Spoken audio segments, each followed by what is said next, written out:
한 주간 잘들 지내셨습니까? 요즘 여러분들도 아마 잘 지낸다라는 표현이 얼마나 귀한 표현인지 다들 아실 겁니다.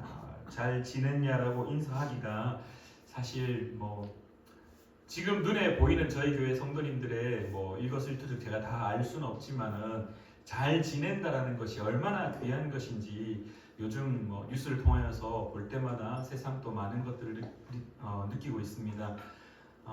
최근에 불도 많이 나고 안타까운 일들이 있고 또 다행스럽게 건물에 불이 났지만은 다 대피해서 모든 이들이 그렇게 다 안전하게 구조가 되었다는 뉴스도 봤지만은 지금 최근에 미국의 LA에 너무나 큰 불이 나서 지금 도망갈 수 없을 정도로 어마어마한 불이 나서 뉴스에는 LA에 불이 났는데 캐나다에서까지 불을 끄기 위해서 비행기가 동원되는 그러한 뉴스들이 지금 이제 나오고 있습니다. 여러분들의 삶이 정말 아무런 일이 없는 것, 그게 얼마나 감사한 것인지 다시 한번 깨닫는 귀한 또한 한 주간이었습니다.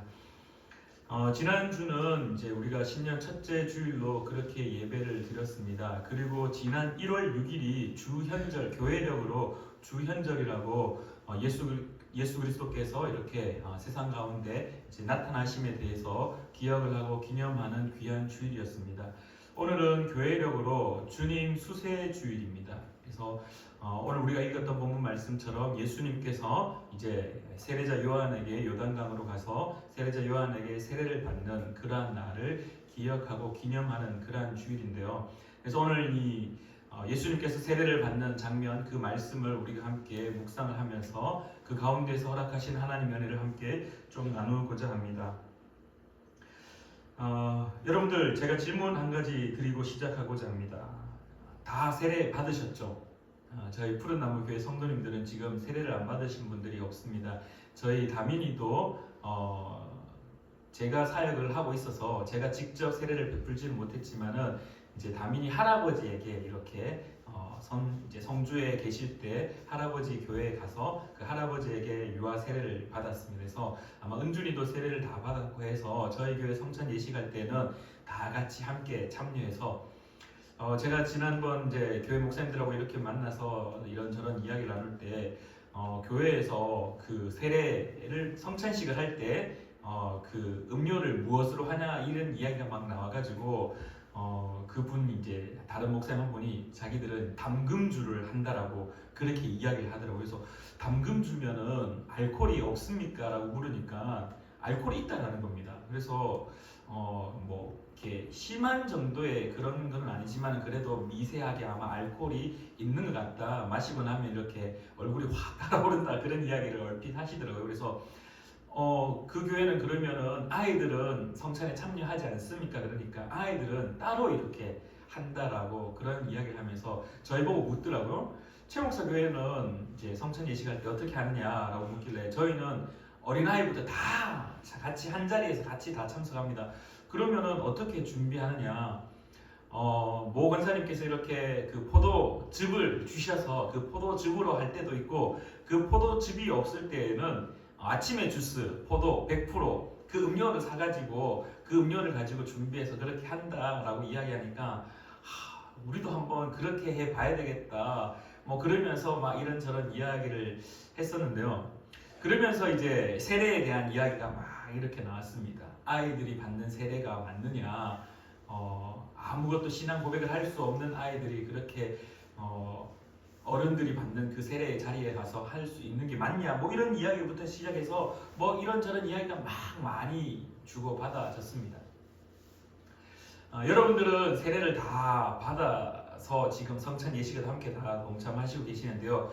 세례가 무엇입니까? 세례가 무엇입니까? 세례를 다 받으셨죠. 아마 몇십 년 되신 분도 계시고 짧게는 이제 우리 다민이 어린이 같은 경우에는 이제 한 10년 정도 세례 받은 지 벌써 10년 차가 되었는데 세례 다 받으셨는데 세례가 무엇입니까? 세례가 무엇입니까? 세례를 우리가 쉽게 한마디로 설명을 하면은 거듭남, 예수 그리스도의 백성됨을 표시하는 예식 이렇게 표현하는데요.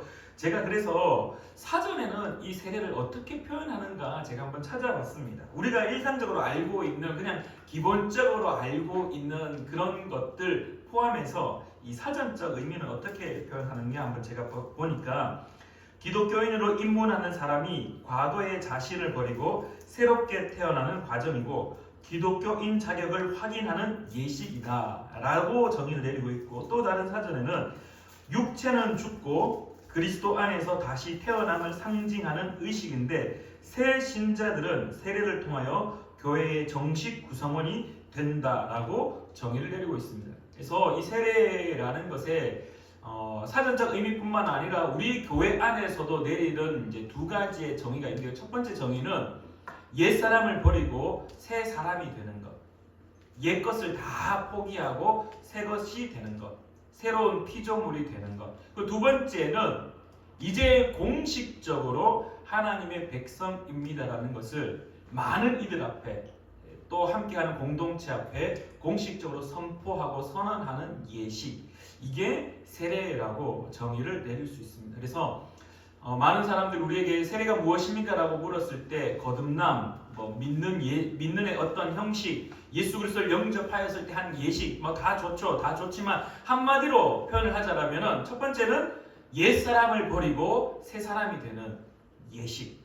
두 번째는 모든 사람들 앞에서 공적인 자리에서 내가 이제 숨어서 그리스도인으로 삶을 사는 게 아니라 모든 사람들 앞에서 공식적으로 나는 그리스도인입니다라고 선포하는 것, 이게 세례라고 이해할 수 있습니다. 그래서 우리가 앞으로 다시 한번 이야기하면 중요한 것은 바로 새롭게 태어난다는 겁니다. 새롭게 태어나는 것. 이 새롭게 태어난다는 것을 바울 사도의 표현에 따른다면 옛 사람은 없어지고 새 사람이 되는 것을 의미하는데요. 고린도후서 5장 17절에 이렇게 이야기합니다. 그런즉 누구든지 그리스도 안에 있으면 새로운 피조물이라 이전 것은 지나갔으니 보라 새 것이 되었도다. 새한글 성경에서는 그래서 누구라도 그리스도 안에 있으면 그는 새로운 창조물입니다. 옛 것들은 지나갔습니다. 보십시오. 새 것들이 되었습니다. 그러니까 이전의 것들은 다 이제 사라져버리고 새로운 하나님의 백성으로 다시 회복되어지는 것을 세례라고 이야기를 합니다. 근데 여러분들 우리가 세례라는 것을 정의 내릴 때 옛것, 우리가 이제 옛것, 바울 사도가 옛것이라고 표현하지만 우리의 인식 속에서는 죄인이죠. 죄인됨을 다 버리고 예수 그리스도로의 은혜로 말미암아 새로운 그리스도인이 되는 것을 말하는데요. 한 가지 질문을 더 드리겠습니다. 오늘 본문 말씀에 예수님이 세례를 받으셨습니다. 세례를 받으셨습니다. 우리의 세례 예식 속의 세례의 정의는 옛 것을 버리고 새로운 것으로 변화되어지는 것, 새로운 창조물이 되는 것을 말하는데 좀 더 우리 그리스도인 입장에서 좀 더 직접적인 언어를 쓴다라면은 죄인이었던 우리가 예수 그리스도 그 십자가의 은혜로 말미암아 의롭게 칭하여져서 새로운 그리스도인으로 되어지는 것을 말한다라면은 세례에 어떻게 보면은 세례의 전제 조건, 세례 예식을 하기 위한 전제 조건으로 무엇이 필요하냐면은 죄인이다라는 고백이라는 겁니다. 죄인, 내가 죄인입니다. 주님, 내가 죄인입니다. 주님, 내가 하나님과의 관계가 단절되었던 죄인입니다라는 고백이 선행되어야 된다는 거예요. 그래서 죄인이었던 사람이 예수 그리스도 그 십자가의 은혜로 말미암아 새로운 의인, 하나님의 백성, 그리스도인이 된다라는 것이 세례 예식이라면은, 자 질문, 예수님이 세례를 받으셨습니다. 우리는 예수님이 죄 없다라고 말합니다. 죄 없으신 분이라고 예수님을 고백합니다. 근데 왜 예수님은 세례를 받으셨을까요? 죄 없으신 분이 왜 세례를 받으셨을까라는 문제입니다. 그냥 우리는 복음서에 이 마태복음, 마가복음, 누가복음 모든 복음서에 예수님이 세례를 받으셨다라고 기록이 되어 있으니까 그런갑다라고 그냥 하나의 사건으로 보내기에는 사실 그 속에 들어가게 되면은 뭔가 맞지 않는 말이 만들어집니다. 이 세례를 받는다라는 것은 죄인이었던 사람들이 하나님의 말씀, 복음을 받아들였을 때 마음에 찔려 베드로 사도가 수많은 사람들 앞에서 설교했을 때, 오순절 그 성령이 임했을 때 많은 사람들 앞에 설교했을 때 그들이 어떻게 합니까? 듣고 마음에 찔려 죄인이라는 사실을 알게 되어서 그 베드로 사도 앞에 내가 이제 어떻게 해야 됩니까? 라고 물었을 때 베드로 사도가 말하기를 세례를 받으라고 이야기합니다. 그래서 이 죄인의 모습 속에서 이제 떠나버리고 죄인의 모습을 다 버려버리고 이제 새로운 의로운 사람, 하나님의 백성, 그리스도인이 되어야 된다라고 그렇게 베드로 사도도 가르쳤습니다. 근데 오늘 우리가 본 말씀을 읽을 때 모두 세례를 받을 때 예수님도 세례를 받았다라고 성경은 말하고 있습니다. 죄 없으신 분이 왜 굳이 세례를 받으셨을까? 죄 없으신 분이 왜 세례를 받았을까? 여러분들 혹시 여기에 대한 고민 한번 해보셨습니까? 죄 없으신 예수님이 왜 죄인인 사람들이 받아야 될 세례를 예수님이 받으셨을까? 여기에 대한 대답을 우리가 함께 이제 여기에 대한 것만 설명을 하려고 하면은 우리의 예배 시간이 다 넘쳐날 겁니다. 근데 짧게, 오늘 포커스는 여기가 아니기 때문에 짧게 설명을 하자면 첫 번째는 바로 예수님이, 죄 없으신 예수님이 죄 있는 우리의 모습과 동일하게 낮아졌다라는 것을 보여주고 있다라는 겁니다. 죄 없으시지만 빌립보서 2장 말씀처럼 하늘 보좌에 계셔야 될 분이 어떻게 하셨습니까? 성육신 이 땅 가운데 내려오셨다라는 것, 이 말을 또한 세례의 장면 속에서 우리에게 그대로 보여주고 계시다라는 겁니다. 죄 없으셔서 세례를 굳이 받지 않으셔도 될 뿐이지만, 하지만 우리의 모습과 동일한 모습을 보여주기 위함으로 그렇게 세례를 받으셨다는 것. 이것을 좀 더 쉽게 이야기를 하고 좀 더 우리의 삶에 좀 더 다가오게 하기 위한 표현으로 바꾼다면 모범을 보이셨다라는 겁니다. 모범을 보이셨다라는 것. 예수님께서는 죄 없으시기 때문에 세례를 받지 않으셔도 되는 분이지만 우리가 죄인의 사실을 예수님께서 알고 계셔서 너희들이 이렇게 하기를 바란다. 내가 죄가 없지만은 너희들의 마음을 충분히 이해하고 공감하고 너희들도 이렇게 죄인이었던 모습 속에서 새로운 그리스도인의 의로운 자로 변화되기를 바란다라는 그런 본을 보이시기 위하여서 예수님이 직접 세례를 받으셨는데요. 그러면서 예수님이 세례를 받는 장면, 오늘 이제 전부 다 조금 더 집중해서 함께 고민해보고자 하는 포인트가 여기에 있습니다. 예수님이 세례를 받으셨을 때 세 가지 놀라운 현상이 나타납니다. 세 가지 놀라운 현상이 나타납니다. 예수님이 세례를 받으셨을 때 세 가지 놀라운 현상이 일어난과 동시에 그 세 가지가 예수님이 세례를 받으셨을 때 일어난 은혜의 현상이라는 겁니다. 그러면 제가 앞서 언급드렸습니다. 예수님의 세례는 모범이라고, 예수님의 세례는 본을 보이시라는 것을 말했습니다. 그러면 다른 말로 설명하면 오늘 우리가 세례를 받을 때 이런 은혜가 동일하게 나타난다라는 것을 우리에게 가르치고 있다는 겁니다. 복음서의 저자들이 예수님, 죄 없으신 예수님께서 세례자 요한에게 세례를 받으시는 그 모습을 기록함으로 말미암아 이제 세례를 받는 너희들에게도 예수님이 세례를 받을 때 이런 현상들, 이런 은혜가 있었다. 너희들이 세례를 받을 때 이런 은혜가 있기를 사모하라. 이런 은혜가 너희들의 삶 가운데 넘쳐나기를 기도하라.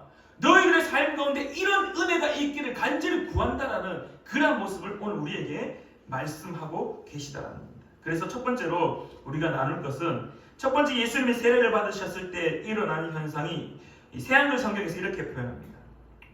예수님도 세례를 받으시고 기도하고 계셨다. 그때 어떤 일이 일어났냐면은 하늘이 열렸다라고 성경은 말하고 있습니다. 자, 우리 이제 말씀을 좀 더 깊게 한번 나누고자 하는데, 하늘이 열리다에 대해서 함께 좀 나누고자 합니다. 열린다라는 것이 헬라어로 표현하면요, 아네오크데나이라는 말입니다.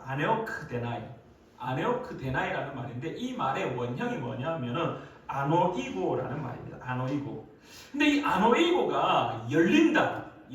여러분들, 자, 우리가 예수님이 세례를 받으실 때 이 순간 그 상황들을 머릿속으로 한번 그림을 그려보겠습니다. 예수님이 세례를 받으셨습니다. 그리고 이 침례, 물속에 확 깊이 담그셨습니다. 푹 담그셨다가 일어나셨습니다. 그리고 나서 오늘 성경에 따라 기도하셨습니다. 세례를 받으시고 기도하고 계셨습니다. 그때 하늘이 확 열렸다라고 성경은 말합니다. 아네오크데나이라고 이렇게 하늘이 열렸다고 성경은 말합니다. 근데 우리의 머릿속에 하늘이 열렸다라는 것이 여러분들은 어떤 이미지로 다가오십니까? 예수님이 세례를 받으시고 일어나서 기도를 하실 때 갑자기 하늘에 있던 구름들이 쫙 순간 그 구름이 쫙 열리고 그 구름 사이에 숨겨져 있었던 그 빛이 하늘의 빛이 쫙 내리져서 뭔가 이렇게 뭐라고 표현해야 될까요? 빛내림의 현상처럼 이 자연 현상과 같은 모습 그런 이미지를 혹시 가지고 계십니까? 여러분들이 뭐 달력이라든지 예수님이 세례를 받으시는 그 모습들의 그 성화 이런 것들을 보면은 보통 이렇게 구름과 구름 사이에 구름이 살짝 개이고 그리고 그 사이에 빛이 쫙 내리면서 한 마리의 비둘기가 다 그려져 있고 우리 성경에도 비둘기의 모습같이 이렇게 그래서 그 기도하고 예수님 세례받는 그러한 모습들이 이 그림으로 그려져 있는 모습들을 참 많이 볼 수 있습니다. 근데 여러분들 우리가 이 열리다라는 이 단어를 조금만 더 살펴보시면은 그냥 단순하게 이 어떤 자연 현상으로서 하늘이 열렸다의 개념을 넘어서고 있습니다. 오히려 이 열린다의 개념은 자연 현상을 의미하는 것을 배제한 채 더 깊은 의미를 우리 속에 알려주는데요. 이 아노이고라는 말, 아네오크데나이라는 말, 이 원형인 아노이고라는 말이 성경에서 자주 쓰입니다. 어디에 또 나오냐면은 마태복음 9장 27절부터 31절까지 그리고 마태복음 20장 33절, 마태복음 27장 52절, 그리고 사도행전 5장 19절, 16장 27절 등등 자주 쓰이는데요. 첫 번째 나왔던 마태복음 9장 27절부터 이 31절에 30절 말씀 보면은 이 두 사람의 맹인이 눈을 뜰 때 눈이 밝아진다라는 표현, 그 눈들이 밝아진지라라고 성경 말하는데 그 눈이 밝아지는 것을 아노이고라는 표현을 쓰고 있다라는 겁니다. 그 다음에 두 번째로는 마태복음 20장 33절에 나오는 이 바디메오 소경, 디메오의 아들 바디메오, 이 바디메오의 소경이 눈을 뜰 때 역시 이르되 주여 우리의 눈뜨기를 원하나이다라고 이야기할 때 눈 뜨는 것도 아노이고라는 말을 사용합니다. 그리고 세 번째 마태복음 27장 52절에 예수님이 십자가에 못 박혀 죽고 난 이후에 돌 무덤, 그 무덤, 그리고 그 무덤이 열릴 때도 아노이고라는 말이 사용되고 있습니다. 사도행전 5장 19절과 16장 27절 역시 바울이 옥에 갇혀 있었습니다. 근데 그 옥에 갇혀 있을 때 찬양송하고 기도할 때 그 옥문이 어떻게 됩니까? 그 옥문이 열릴 때 역시 아노이고라는 단어가 사용되고 있다라는 겁니다. 그래서 성경에서 이 아노이고, 이 열린다라는 의미는 어떤 의미로 받아들여야 되냐 하면은 이 하나님의 놀라운 능력과 계시가 표현될 때마다 이 단어가 사용되었다라는 겁니다. 그래서 쉽게 하늘이 열린다라는 말은 오늘 우리에게 있어서 쉽게 이해하기 좋은 표현으로는 하나님이 우리를 향하여 일하기 시작하셨다라는 거예요. 하늘이 열렸다라는 말은 하나님이 나를 향한 어떠한 계획하신 것들, 우리를 향한 어떠한 계획하신 그 크신 일들을 시작하셨다. 계획하셨던 그 일들을 시작한다. 이제 시작하겠다라는 의미로 하늘이 열렸다라고 성경은 우리에게 말하고 있다는 겁니다. 근데 여기서 우리가 한 가지 또 반대의 이야기를 한번 해보아야 될 것 같습니다. 목사님, 하늘이 열렸다라는 것을 자연현상 그냥 열린 걸로만 받아들일 수 있지 않습니까? 근데 성경에 반대의 표현인 하늘이 닫혔다라는 것이 성경에 등장합니다. 하늘이 닫혔다라는 게 어디에 등장하냐면은 역대하 7장 12절부터 16절까지 이 솔로몬이 성전을 다 짓고 하나님 앞에 예배드린 낙성식, 하나님께서 허락하셨던 이 성전을 다 지었습니다라고 하나님 앞에 예배할 때 하나님이 솔로몬에게 이러한 표현을 합니다. 13절에 있습니다. 역대하 7장 13절에 다음과 같이 기록되어 있는데요. 혹 내가 하늘을 닫고 비를 내리지 아니하거나 혹 메뚜기들에게 토산을 먹게 하거나 혹 전염병이 내 백성 가운데 유행하게 할 때에 하늘을 닫고 비를 내리지 아니한다라는 표현. 근데 하늘을 닫고 비를 내리지 않는다라는 표현이 또 이 유사한 표현이 어디에 있냐면은 열왕기상 17장 1절 말씀에 엘리야와 아합 사이에 하나님의 말씀을 선포할 때 비를 내리지 않겠다는 했던 말들. 이 하늘이 닫혔다라는 의미가 구약 성경 속에 어떤 모습으로 등장하냐면은 여호와 앞에 악을 행할 때마다 하나님은 항상 하늘을 닫고 비를 내리지 아니하셨다라는, 하늘이 닫혔다라는 말은 하나님의 관계가 끊어졌음을 또한 예표하는, 상징하는 그러한 단어입니다. 그래서 하늘이 닫혔다라는 것, 하나님과의 관계가 단절되었다라는 것을 의미하고 있기 때문에 우리가 반대로 하늘이 열린다라는 것은 무엇이냐 하면은 하나님이 일하기 시작하셨다는 것과 동시에 하나님과의 관계가 다시 회복되었다라는 것을 의미한다는 겁니다. 앞서 하늘이 열렸다 그 단어의 의미 속에 발견되어지는 것은 하나님이 우리를 향한 일하기를 시작하셨다.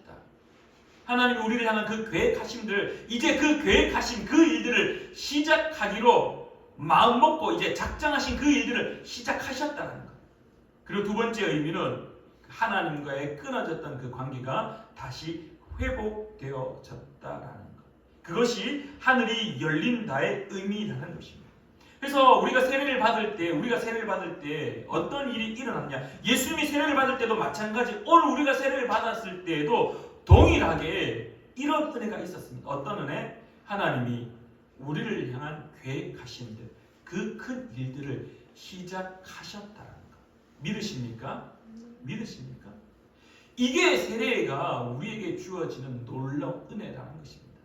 그리고 하나님께 끊어졌던 그 단절되었던 그 옛 사람들, 그 옛 것들을 가지고 있었던 그 죄인의 모습들, 이제 그것을 다 벗어버리고 다 버려버리고 이제 새로운 피조물, 새로운 창조물, 하나님과의 관계가 다시 회복되어지는 놀라운 은혜가 예수 그리스도께서 세례를 받으셨던 그 현장 속에, 오늘 우리가 세례를 받았던 그 현장 속에 임하였다라는 것이 오늘 우리에게 주어진 은혜라는 것입니다. 두 번째 사건은 예수님이 세례를 받으셨을 때 성령이 비둘기같이 임하신다라는 겁니다. 자, 이렇게 성령이 비둘기같이 임한다라고 했을 때 오늘 저와 여러분이 함께 고민해 보아야 될 것은 바로 성령에 대한입니다. 성령은 우리가 잘 알고 있듯이 보혜사라고 이야기합니다. 요한복음 14장 26절에 예수님이 제자들에게 이야기합니다. 너희를 도울 보혜사가 올 거다. 이 보혜사라는 말이 한문으로 이야기를 하는데요. 도울 보자에 은혜 해자 그리고 스승사자를 해서 은혜를 주는, 또한 도움을 주는 스승이다라는 것이 보혜사입니다. 자, 이런 말이 헬라어로 파라클레토스라는 말인데, 파라클레토스, 요한복음 14장 26절에 보면 성령님은 어떤 분으로 언급되냐 하면 모든 것을 가르치시고 예수님의 말씀을 생각나게 하신다라고 성경은 말하고 있습니다. 성령님이 하시는 일들이 참 많습니다. 리크리에이션, 재창조하는 것, 무너졌던 일상들을 회복시켜주는 많은 일들이 있는데, 그 중에 오늘 요한복음 14장 26절에서 무엇을 말하냐면 모든 것을 가르치시고 예수님 말씀을 생각나게 하신다라고 성경은 말합니다. 그러면 도대체 어떤 것을 가르치시느냐? 어떤 것을 가르치시느냐? 바로 옛사람으로 죽어 있을 때 옛사람의 삶의 방향성, 그거 아니야. 이제 새로운 그리스도인이 되었으니, 새로운 창조물이 되었으니, 새로운 피조물이 되었으니, 새로운 피조물로서 그리스도인으로서 살아가야 될 그 삶의 방향, 그 삶의 기준을 가르치신다라고 성경 우리에게 가르치고 있습니다. 그리고 또한 무엇이 생각나게 하느냐? 예수님 말씀을 생각나게 하시는데, 그 예수님 말씀이 무엇이냐? 어떤 것이냐? 옛사람으로 살아가는 삶의 모습이 아니라 새 사람으로 삶을 살아가야 될 가치관들, 새 사람으로 살아가야 될 그 수많은 삶의 모양들, 모습들, 그것이 예수님 말씀이었고 성령께서 그것을 계속해서 생각나게 하신다는 겁니다. 다시는 하늘이 닫히지 않도록, 다시는 옛사람으로 돌아가지 않도록 우리의 삶의 방향과 우리의 삶의 그 기준들을 성령께서 가르치신다라고 성경은 우리에게 말씀합니다. 그리고 또한 우리가 삶을 살아갈 때 다시 옛사람으로 돌아가고자 하는 그 숨겨져 있었던 그 자아가 다시 일어날 때 예수님의 말씀들이 깨달아져서, 얘야, 그거 아니지 않니? 내가 제자들한테 이렇게 말씀을 통해 가르쳤고, 이렇게 말씀이 기록되게 했고, 이 말씀이 너의 삶에 새겨지기를 원하는데 너는 왜 자꾸 옛사람으로 다시 돌아가려고 하니? 그럴 때마다 성령님이 오셔서 우리에게 기서가 말씀에 이런 일이 있지 않니? 기서가 너 왜 옛사람으로 다시 돌아가려고 하니? 기서가 다시 깨달아야 되지 않겠니? 기서가 다시 일어서야 되지 않겠니? 늘 성령께서 우리 가운데 임하셔서 우리를 계속해서 돕는 자로서 우리를 계속해서 가르치시고 우리를 계속해서 생각나게 하시는 분이 성령입니다. 그분이 예수님이 세례를 받으실 때 비둘기의 모습과 같이 임하였다라고 성경은 오늘 우리에게 가르치고 있습니다. 사랑하는 우리 푸른나무교회 성도님들, 여러분이 세례를 받으셨을 때 그냥 목사님이 단순하게 이 물 묻혔던 성수, 거룩한 물, 그 물 묻혔던 손으로 여러분들의 머리 위에 손을 얹고 기도하시면서 성부와 성자 성령의 이름으로 세례를 주노라고 선포했던 그것 단순한 예식같이 느껴지셨다면 다시 한번 떠올리시기를 바랍니다. 여러분들이 세례를 받으셨을 때 동일하게 하늘이 열렸습니다. 왜? 예수님이 세례 받을 때 그랬기 때문에, 예수님 모범을 보이셨기 때문에, 예수님이 세례를 받을 때 그런 일들이 일어났기 때문에 오늘 우리에게도 세례를 받을 때 그 일들이 일어날 것이라고 선포하셨기 때문에 하늘이 열렸습니다. 여러분들을 향한 하나님의 계획하심이 이제 일하기 시작하셨고, 무너지고 깨어지고 끊어졌던 그 관계가 회복되기 시작하셨고, 이제 그 일들을 다시 그 옛사람으로 돌아가지 않게 하기 위하여서 보혜사 성령께서 여러분들 가운데 예수님이 세례받을 때 임하였던 것처럼 여러분들의 삶 또한 여러분의 그 삶의 모든 순간순간마다 옆에서 함께 그렇게 돌아가면 안 된다라고 삶의 방향성과 삶의 기준들과 예수님의 말씀들을 계속해서 기억나게 하고 깨닫게 하신다라고 오늘 성경 우리에게 가르치고 있습니다. 말씀을 읽을 때마다, 말씀을 들을 때마다 그 말씀의 참된 의미를 가르치시고 옛사람으로 돌아가려고 할 때마다 그 예수 그리스도의 말씀을 다시금 깨닫게 생각나게 하시는 그 성령님이 세례를 받을 때 임하였다라고 오늘 우리에게 가르치고 있습니다. 세 번째로는 예수님이 세례를 받을 때 세 번째 현상은 하늘에서 소리가 있었다라고 성경은 말합니다. 사람들 성경이 이렇게 표현합니다. 성령님이 비둘기처럼 몸의 형태로 예수님 위로 내려오셨다. 또 하늘에서 소리가 났다. 너야말로 사랑하는 내 아들이야. 난 네가 좋아라고 성경은 우리에게 가르치고 있습니다. 하늘에서 소리가 났다라는 것, 하늘에서 소리가 났다라는 것, 이 말은 하나님의 말씀이 선포되었음을 우리가 알아야 됩니다. 하나님의 말씀은 우리에게 임하는 순간이었습니다. 예수님에게 임하는 순간이었고 또한 동일하게 오늘 우리에게 임하는 순간이었습니다. 다시 한번 우리가 우리의 옛 모습을 한번 고민해 보고자 합니다. 우리의 옛 모습은 어떤 모습이었느냐? 내 삶의 방향과 내 삶의 기준이 바로 나였을 때입니다. 바로 나였을 때. 이것을 우리가 어떻게 알 수 있냐면 사사기 21장 25절 말씀입니다. 여러분들 사사기의 가장 중요한 이 베이스라고 해야 될까요? 가장 중요한 핵심은요, 사사기 21장 25절 단 한 절입니다. 그 시대의 상황을 단 한 줄로 설명하라면 사사기 21장 25절인데 이렇게 기록합니다. 그때에 이스라엘의 왕이 없으므로 사람이 각기 자기의 소견에 옳은 대로 행하였더라. 자기의 소견에 옳은 대로 행하는 것, 이게 무엇이냐? 우리가 오늘 말씀 나눈 것처럼 옛사람이다. 옛사람. 하나님의 말씀이 없어서, 하나님의 말씀이 삶에 임하였지 않아서, 하나님의 말씀이 없이 그냥 모든 삶의 방향과 모든 삶의 기준을 내 소견에 옳은 대로, 내 마음대로 살아가는, 그게 오늘 바울 사도의 표현에 따르면 옛사람이다라는 겁니다. 옛사람. 그래서 모든 삶을 선택하고 모든 삶을 살아갈 때 그냥 내 마음에 맞는 대로, 내 소견에 옳은 대로 살아가는 것이 옛 사람의 모습이었고, 그게 사사기 21장 25절에 그 사사기 시대의 모습이었고, 오늘 우리가 세례 받기 전의 모습이었다라는 겁니다. 근데 이제 예수님이 세례를 받으셨을 때 하늘에서 소리가 났습니다. 이는 내 사랑하는 아들이다. 난 네가 좋다라고 그렇게 고백하는 것, 다시 말하면 이제 우리 가운데 하나님의 말씀이 선포되었고, 이제 우리가 누구의 말씀에 따라 살아가야 될지에 대한 그 시작점이 시작되었다는 겁니다. 이제 내 소견대로 살아가야 될 이유가 없다는 겁니다. 아니, 내 소견대로 살아서는 안 된다라고 성경은 우리에게 가르치고 있다는 겁니다. 무엇으로 살아야 된다? 하나님의 말씀으로 살아야 된다. 왜? 하나님이 우리에게 말씀하셨습니다. 너야말로 사랑하는 내 아들이다. 예수님에게만 말씀하셨느냐? 아니요. 세례를 받으신 여러분들에게 동일하게 선언하고 계신다는 겁니다.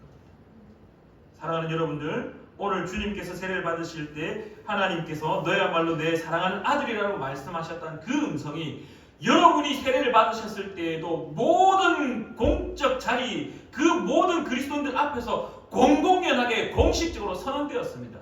이제 옛 사람을 벗어버리십시오. 자기의 속에는 옳은 대로 살아가는 것을 포기하십시오. 왜? 하나님께서 당신을 사랑한다 말씀하셨고 당신의 삶을 그 모든 방향성들을 이제 하나님께서 말씀하기 시작하셨기 때문입니다. 사랑하는 우리 푸른 나무 교회 성도님들, 시편 119편 105절을 기억하시길 간절히 축원합니다. 주의 말씀은 내 발의 등이요 내 길의 빛이니이다 라고 다윗이 시편의 저자가 고백하였습니다. 하나님께서 오늘 우리에게 말씀하십니다. 하나님의 말씀이 내 삶의 등이고 내 삶의 빛이고 내 길에 빛나는 가로등과 같은 그러한 삶을 인도하신다고 성경은 말하고 있습니다. 사랑하는 우리 푸른 나무 교회 성도님들, 예수님이 세례를 받았을 때 이 놀라운 세 가지 은혜가 있었습니다.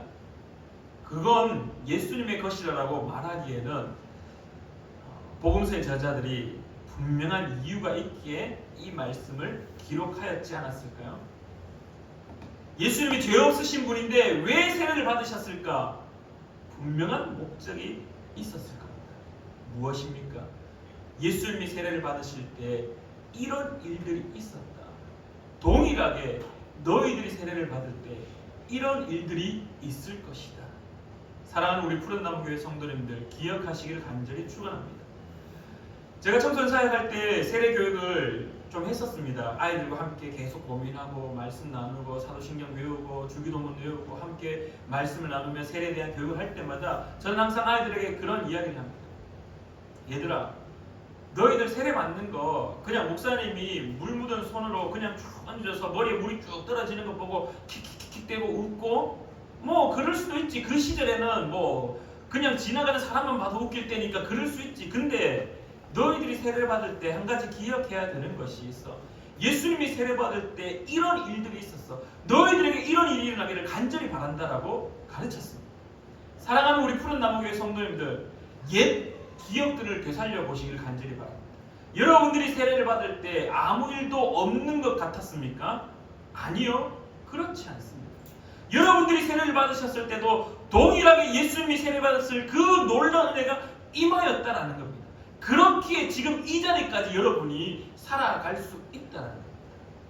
하나님이 하늘의 문을 닫지 않으시고 여셔서 여러분들을 향하여서 계속해서 일하고 계시고 하나님과의 끊어졌던 그 관계가 계속해서 연합되어지고 회복되어지는 일들을 지금도 하고 계시고 우리가 옛사람으로 돌아갈 때마다 임하였던 그 성령님께서 여러분들을 향하여서 지팡이와 막대기로 바른 길로 계속해서 기억나게 하시고 깨닫게 하시는 그 은혜, 그리고 하나님께서 하나님의 말씀으로 직접 음성으로 너는 내 사랑하는 아들이야, 하나님의 그 말씀으로 여러분의 삶의 방향을 인도하고 계시다는 것.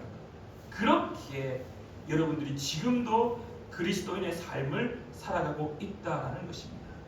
사랑하는 우리 푸른 나무교회 성도님들, 예수님이 세례받은 것, 그때 일어난 일이구나라고 치부하거나 그것으로 끝내버리거나 2000년 전에 있었던 사건이 아니라 오늘도 지금도 나에게 하늘 문이 열리기를 바라는, 지금도 나에게 성령님이 임하기를 바라는, 지금도 하나님의 그 음성이 내 삶에 있기를 기도하는 저와 여러분 되기를 간절히 축원합니다.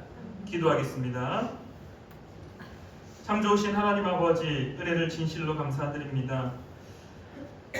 예수님이 이 땅 가운데 우리를 위하여 오셨고 죄 없으신 분이셨지만은 우리를 위하여서 본을 보이심으로 예수님이 세례를 받으시고 또한 그 세례를 받으셨을 때 놀라운 은혜가 임하였던 것처럼 사랑하는 우리 푸른 나무교회 성도님들 모든 이들이 이제 세례를 받고 세례자의 삶을 살아가고 있을 때 혹시나 그 받았던 은혜들을 잊어버리고 있지는 않습니까? 하나님 아버지, 오늘 말씀을 통하여 다시금 기억합니다. 우리가 세례를 받을 때 하늘이 열렸고, 우리가 세례를 받을 때 성령님이 임하셨고, 우리가 세례를 받을 때 하늘에서 큰 음성이 있었음을 다시금 기억하고 깨닫사오니 하나님 이 은혜가 우리의 삶의 모든 자리 가운데 임하기를 간절히 구합니다. 함께하여 주시옵소서. 오늘도 우리 가운데 하나님의 말씀을 허락하심에 감사드리며 예수님의 이름으로 기도드립니다. 아멘.